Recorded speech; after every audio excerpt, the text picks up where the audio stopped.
قادر الزعيم يا بورس بنياكا لأن يعود في أي لحظة.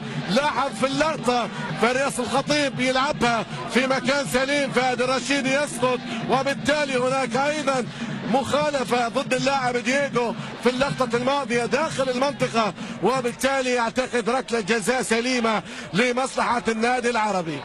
ركلة جزاء، هل تعيد العربي للمباراة؟ راح نشوف.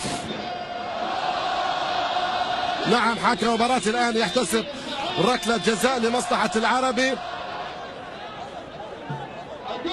هل يسجل النادي العربي؟ هل يعود للمباراة؟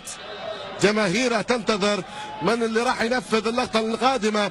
راح نشوف فراس الخطيب ينتظر الآن النزول في هذه المباراة وليسجل في هذه اللقطة. الآن فراس الخطيب أمام المرمى، والزعيم يريد أن يضرب في الصميم. كرة خطيرة، ممكن كرة، ممكن جول.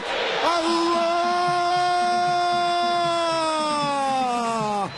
قص الشبك،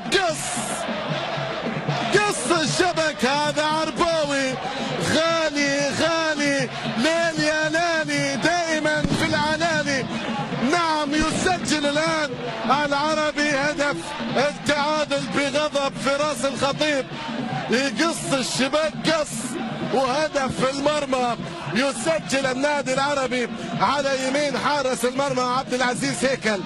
تعود المباراة للبداية مع بداية شوط المباراة الثاني. ولاحظ جماهير الزعامة كيف تحتفل.